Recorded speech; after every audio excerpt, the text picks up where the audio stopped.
Very good evening, friends. This is Rahul Magan here as a Group Chief Executive Officer, Treasury Consulting, and also a venture capitalist. Standing today, precisely on 23rd November 2020, around 2 a.m. Singapore morning, I would be shooting a very important video, which is part 4 of Lakshmi Vilas Bank and DBS merger. But before I go ahead, let me explain. So there is an article in Economic Times which suggests that shareholders of Lakshmi Vilas Bank are set to challenge the regulators' move to wipe out their equity in the merger plans with DBS Bank. In their objections to Reserve Bank of India, shareholders will demand fair valuation and a stake in the new merged entity. Okay. Some others, such as former promoter Mr. K.R. Pradeep, will also seek a new bidding process to find out best value of the bank. I was in agreement of Pradeep sir, and I am in agreement of Pradeep sir. What he is saying that a fair bidding process should be done while handling Lakshmi Vilas Bank to DBS. I agree with him, completely agree with him. But having said that, I am an ex-corporate treasurer and currently we are having our own hedge fund. So we are having a very core group, and except the people to whom we knew, and that too since years, no one else can join this group, and the group name is Zentazon. So Zentazon means it's a group of the people who are competent enough to do something which even so-called regulators dare to think. So yesterday, in fact on Saturday, me and Zentazon were having a call using a Zoom platform, and we were discussing about Lakshmi Vilas Bank and DBS merger. And we spared around 45 minutes in this process, and we had a very detailed discussion that what happened and now so on and so forth. And one of the important points that came during the discussion is that, in fact, Zentazon requested me to concluded this a part of the discussion via a video on the YouTube. And basically the objective is, if I were the lawyer who would be representing Lakshmi Vilas Bank, then what would be my opinion? Okay, so I would like to conclude this in a relatively simple way, and that to the 5 important points which I think should be covered once we are talking about Lakshmi Vilas Bank and DBS merger. Number one, as you clearly understand that Treasury Consulting is a Singapore multinational group, and we understand Singapore very well. And the hard reality of the Singapore is that Singapore is now in a very bad shape as far as the economy, job growth, and everything is concerned. Monetary Authority of Singapore, which used to be a premier organization who used to handle everything, is now more or less a defunct organization, and they are controlled by the people, those who themselves do not know how financial market works. That is the reality of Singapore now. If you look at GIC and Temasek, the two sovereign wealth funds of Singapore, their balance sheets, you will get to know what I am saying. Anyways, if I am going to be representing Lakshmi Vilas Bank, I would be raising the 5 points. But before I raise the 5 points, let me first give you a story, very important story.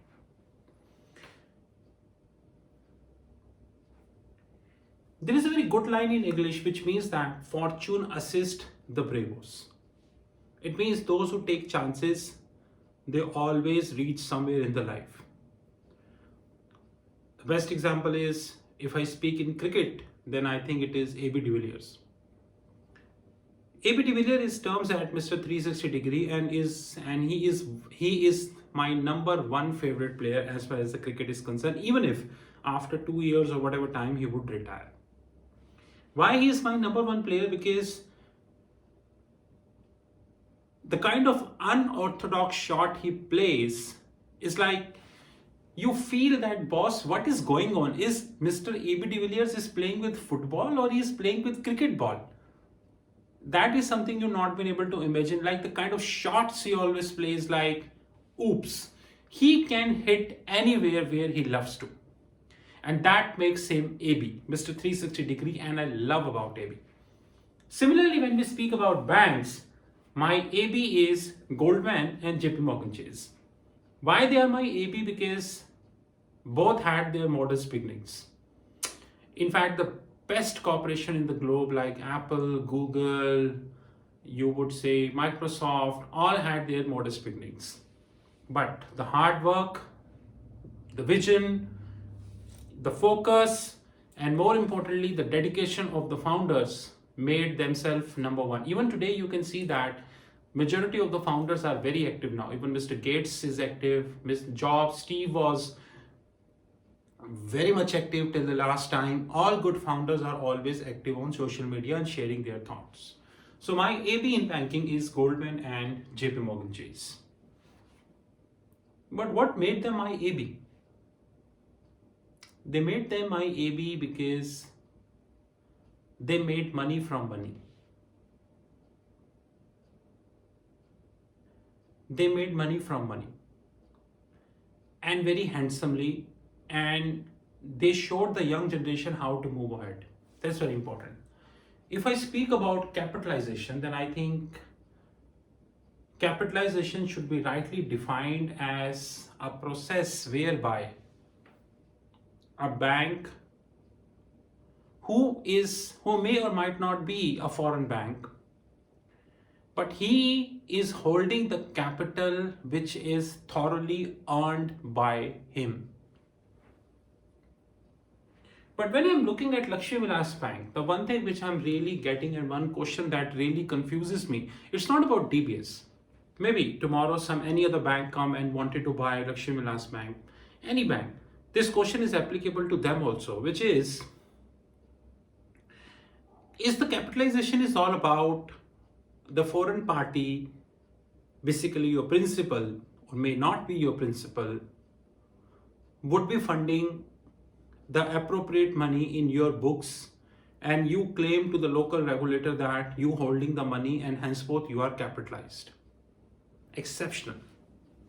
Let's tweak this. This time DBS is willing to buy LVB, but would, just for the sake of example, any big private equity player like Blackstone, BlackRock, for them 2,500 crore is nothing. Nothing. If they will say to any foreign bank in India, we will pump the money and you buy, is this capitalization? Or is it called funding? I think if this is termed as capitalization, then we really need to think several times what is capitalization. That's more important. But I'm sorry, one important thing which is not being raised in the public domain very carefully is what is capitalization. My first point before judiciary would be, what do you mean by capitalization? If the principal is investing in a local subsidiary and local subsidiary give in writing to RBI that I would be pumping this money to this bank, is this capitalization? Had it been, then what is the difference between capitalization and the so-called unicorns, those who are pumped up on a regular basis by venture capitalists? Then what is the difference between them and a bank? The right definition of the capitalization is, once a bank incorporates, any bank in any country, they will get some money. This money is treated as a capital. Later stages, if a bank buy any bank or any financial institution in that country or outside that country, then they need to arrange that money from their reserves and surplus, or maybe they are allowed to raise the money from outside. That is the right definition of a capitalization. My first question would be, what is capitalization?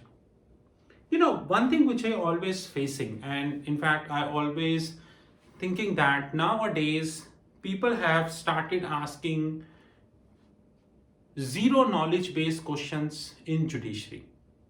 In fact, few days ago in newspaper, I was reviewing the close fight between Future Group and versus Amazon in the High Court of India. And I was very surprised the kind of comments the so-called one lawyer put before the court. I was very surprised.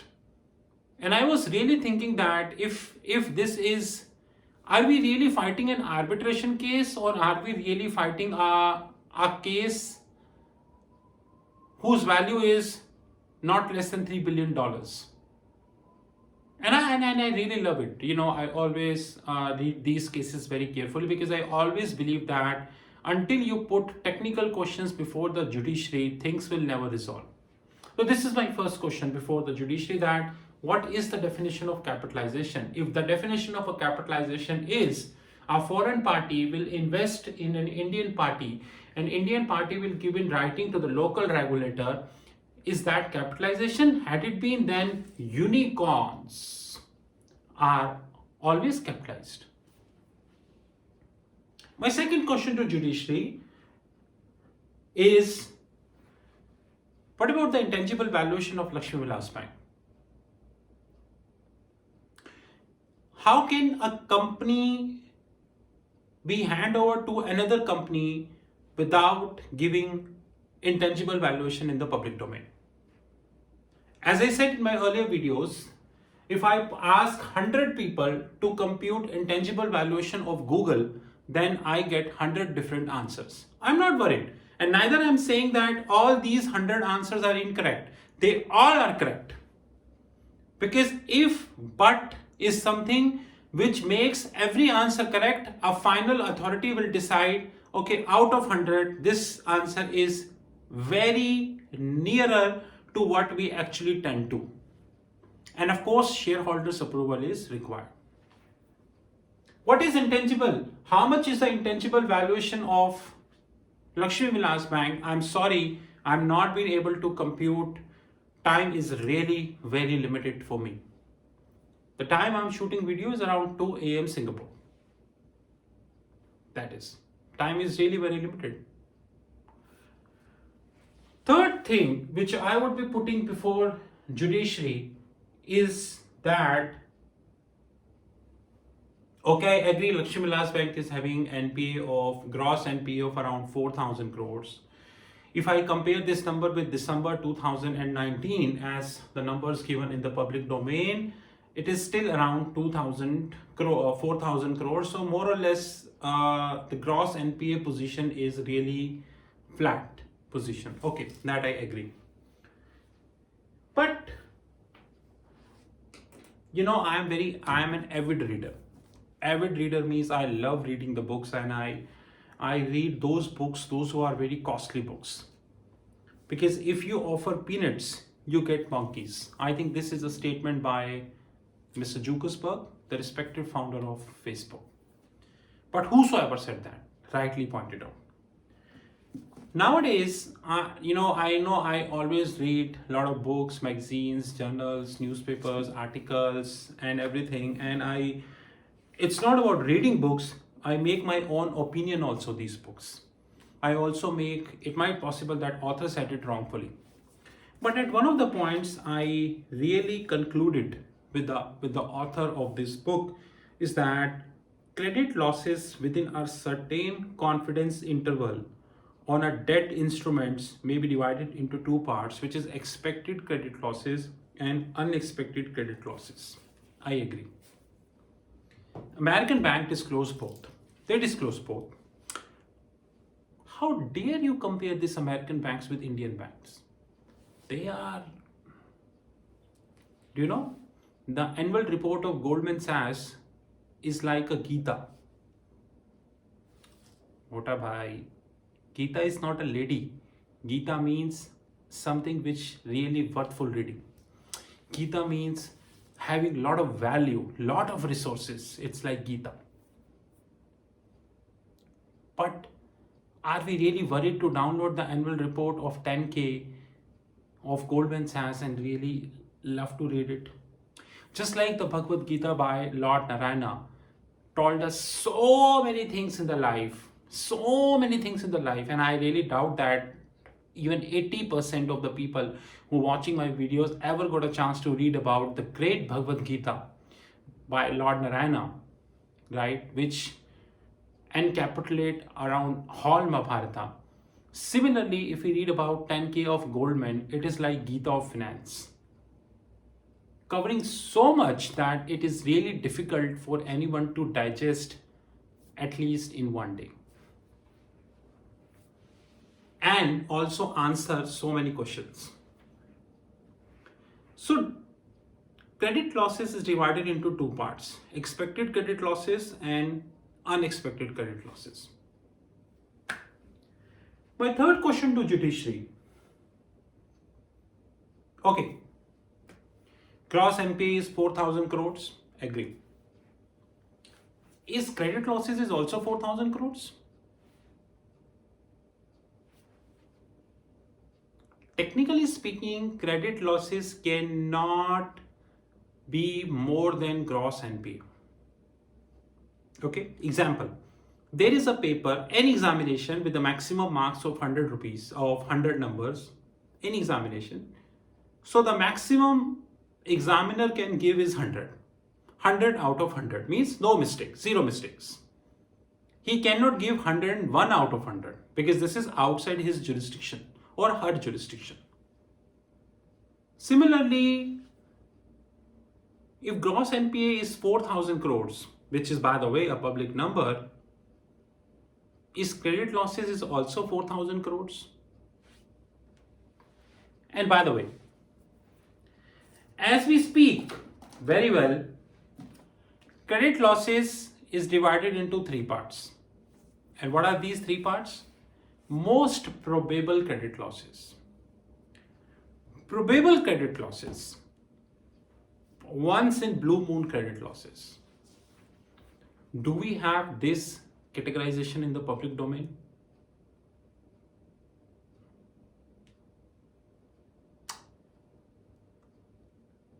Choose any Indian bank, forget LVB, and you not get this categorization. You will never get this categorization. You know why? Because we have stopped reading. We have stopped innovating. We have stopped challenging a status quo of an accounting body. We have stopped challenging the facts and figure which came before us years after years after years. So, what would if out of 4,000 crore of gross NPA, the credit losses is just 1,000 crores? Then there is a big twist in the game. My fourth question before judiciary, and very important question by the way, which is often RBI came in public domain and set about divergence in the gross NPA reporting, and several times many names came in public domain in that regards. You can check on the Google. Is divergence of gross NPA as per RBI is there in LVB or not? So they need to certify it. If they certifying it, yes, it means there is a divergence. Then how much? If no, then how much? Then if no, it means no. Unfortunately, I don't have any such information in the public domain as of now. So no comments.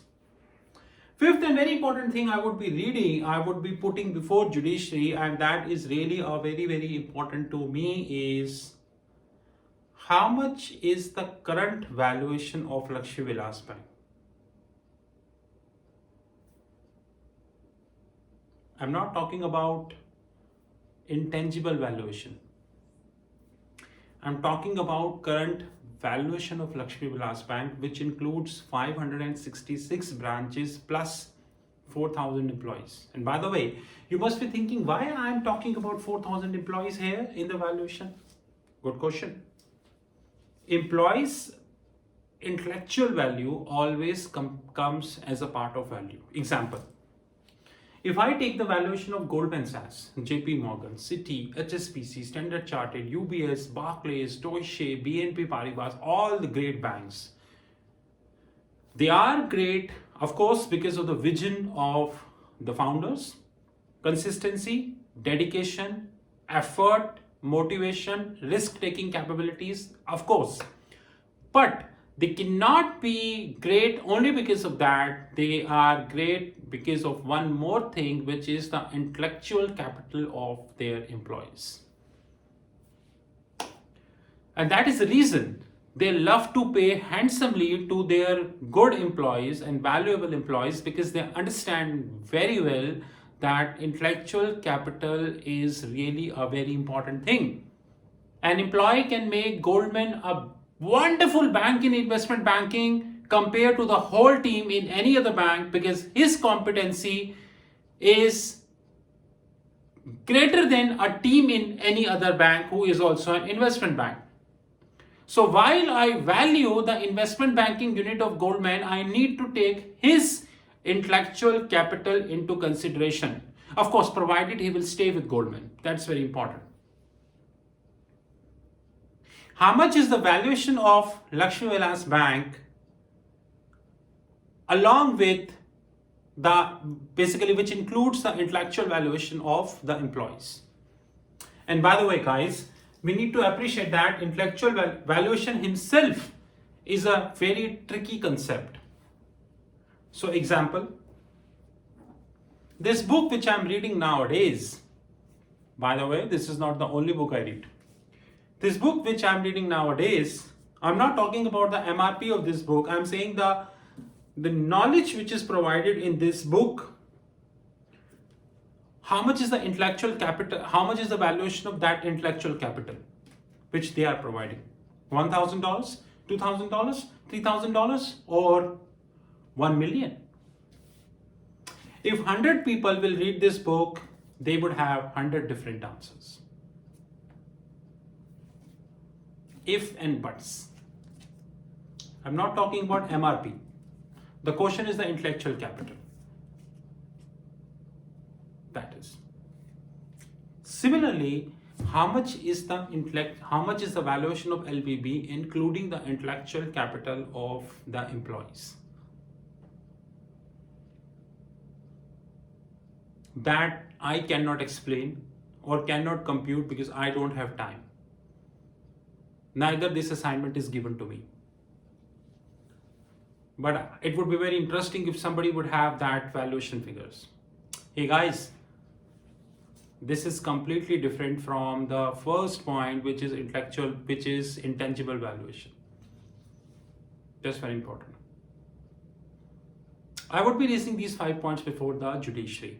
And after concluding all the 5 points, we can decide whether LVB can be handed over to DBS or not. And by the way, more important thing, very important thing, which is shareholders' approval is definitely required. This is something which I think I need not to explain again and again to you guys. Shareholder approvals is definitely required, whatever we compute. These are my 5 points which I am going to be putting before the judiciary. But one thing I know very well, that do not expect any answer when it comes to expected credit losses or unexpected credit losses, because one thing we forget we already forget it in fact, is challenging the status quo. That is, if media term this company as unicorn, they are unicorn. If this company is being bought up by some another company at throwaway prices, no question. If bank is giving, disclosure, okay. If they're not giving disclosure, okay. If big fours, those who are audited the banks, they made blunders within and outside India, okay. But you are no one to challenge them. That's very important. This is Rahul from Treasury Consulting. You know our WhatsApp 9818485155. Treasury Consulting would like to let many people, those who loves unicorns, that another 2 years, and by the way, before Basel 4 comes into the picture, forget Basel 4, before Basel 3 will get live, which is October 23, which is precisely 3 years from now. Less than 1 year from that period, we would be ready in Basel 4. And this time, I would like to let the partners of Big Four, directors of Big Fours, that we are not going to be a price taker. We going to be price maker. Treasury Consulting is investing heavily in knowledge assets. And by the way, we are not a venture capitalist backed firm. So don't even try to do our research who backed us. No venture capitalist backed us. So guys, I have 5 simple questions about LVB. And I don't have much time, else I would have deep down, because I have a lot to do. I have to read my books, I have to read my magazines, I have to read newspapers, I have to short videos, I have to take care of my desk, my team, and everything. So I cannot conclude all the answers, but if I would be representing LVB, I would have asked these 5 questions. But before I conclude, that doesn't mean that I only end up in these 5 questions. That's very important. Have a good time and talk soon.